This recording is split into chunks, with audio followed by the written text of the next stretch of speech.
Powered by the Montana Television Network. This is the 530 News on KAJ, Montana's news leader. Good evening and thanks for joining us. I'm Don Fisher.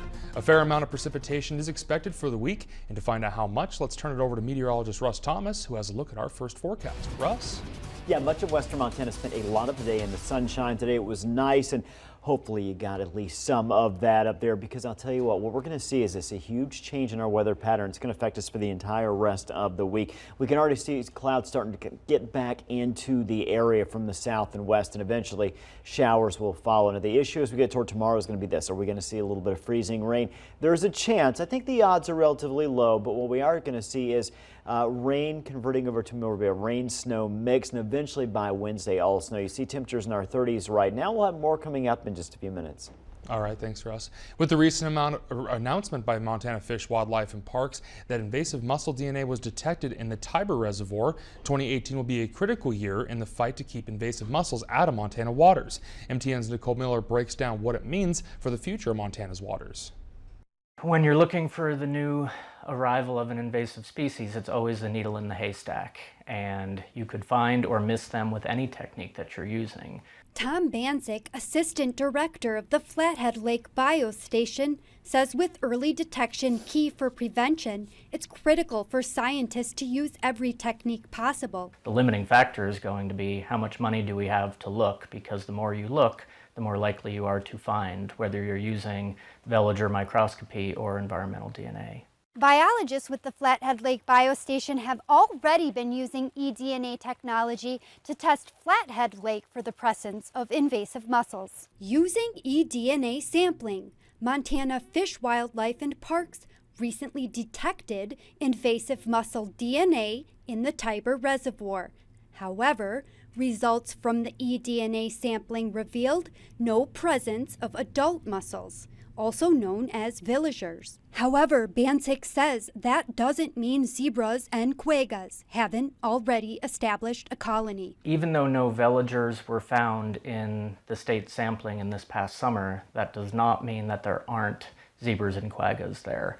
There are many instances from other places where you get a positive detection, and even though you keep looking and intensify your activities in looking, you don't see them for 2, 3, 4 years until maybe 5 years down the line, and then you see very widespread populations. While the eDNA samples from Tiber are not conclusive about the presence of invasive mussels in the reservoir, just how to interpret and respond to those results has aquatic invasive specialists calling for a scientific advisory panel. I think a scientific advisory panel would help interpret results from new techniques like environmental DNA, and they could also guide future uses and actions by the management agencies with emerging and developing technologies.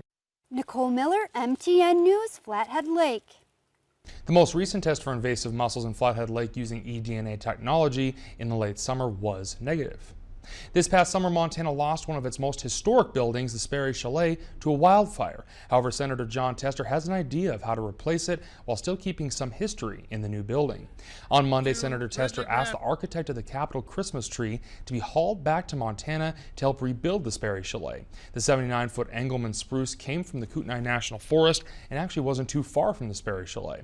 Not only would it give some personality to the new structure, but also allow the historic tree to remain in Montana for years to come. Tester says the Sperry Chalet is truly irreplaceable, but he feels this will at least give back to some of the people that cared for it so deeply. I can think of no better way than to use some Montana lumber from our Capitol Christmas tree to assist in that rebuilding. I'd like to see this tree go back to Big Sky Country, where it can continue giving to the people to whom our public lands belong. And additionally, Tester has helped arrange the transport of the Montana-made copper star, which adorned the top of the tree, back to Montana Resources in Butte. A woman charged with murder in the gruesome stabbing and mutilation deaths of 2 people at a Missoula home last year is now being charged with attempted murder in a different case. Missoula County prosecutors have charged Tiffany Pierce with attempted deliberate homicide and assault with a weapon for a crime that occurred last July, where she's accused of stabbing a woman several times. The stabbing happened 2 weeks before the murders of 15-year-old Marilyn Prickett and 24-year-old Jackson Wills. Their bodies were found dismembered in multiple tubs filled with chemicals in the basement of Pierce's Strand Avenue home. Pierce and Augusta Standing Rock have been charged with the 2 counts of murder in that case, and in search warrants obtained by MTN News, the woman stabbed was watching the house of a friend who was out of town. In the search warrant, the woman told police that Pierce and Standing Rock came to the home on Montana Street demanding money and drugs. The woman reported that Pierce was the only person who attacked her, stabbing her several times in the chest and neck. And in court documents, Pierce's roommate told authorities that she had been the one who did the home invasion and assault at the Montana Street home. No charges have been filed against Standing Rock for the Montana Street stabbing, and Pierce's bail is set at $2 million. MTN's Russell Nemitz introduces us to one Montana rancher who brings a whole new meaning to Big Sky country. All right, jump in. All right, we'll go run up that way. Well, this is not a trophy ranch. We've heard that it needed to earn its way. Cattle rancher Frank Borman and his wife Susan left Arizona and moved to Montana 19 years ago with a nudge from their kids. I got a call one day from Fred and his brother Edwin. They said, well, you know, we've been hunting up in Montana, and we think you ought to move to Montana. I said, huh? That reluctance has since turned into home. As a matter of fact, I just figured out the other day I've lived in Montana longer than I've lived anywhere else in my life. Frank may not have expected to land at this ranch in southern Montana, but it should come as no surprise. He's always had an affinity for wide open spaces. Can I be very honest with you?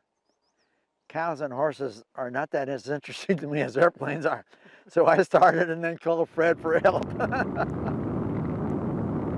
was a battle with the Soviet Union to see who would get to the moon first, and that was my mission at that time. On loan to NASA from the Air Force, Frank was the command pilot for Gemini 7. We were warriors in the Cold War. This is the Apollo. The crew was up here. He was also the commander of Apollo 8, the first mission to fly around the moon. I was not struck with the space cadet deal. I want to pick up a rock on the moon. I just wanted to beat the Russians. The United States did win the space race, a victory that means a lot to this astronaut turned Montana rancher. I'm very proud of the fact that our country did as well as it did. There are 400,000 Americans involved in that program, and they all did their job well, or I wouldn't be here talking to you. As for ranching, Frank's still trying to prove he has the right stuff. Those are bulls, aren't they? I'm Russell Nemitz, MTN News. Frank turns 90 this year and is still flying, and 2018 marks the 50th anniversary of that Apollo 8 mission. We're getting a glimpse of the future at the Consumer Electronics Show in Las Vegas this year. At the annual technology conference, gadgets are getting smarter, TV screens are getting more curvy, and robots are getting smarter. But as CBS's Kara Suboy reports, the tech industry is also grappling with this past. Ordinary things like wine openers, luggage, and mirrors are getting high-tech upgrades designed to make your life easier. At CES in Las Vegas, the biggest trend in consumer electronics this year is built-in digital assistants like Alexa. You can just talk in a room that has smart light bulbs and not worry about having an extra speaker. More voice controls are coming to cars as automakers enhance self-driving features and turn the dashboard into a movie screen.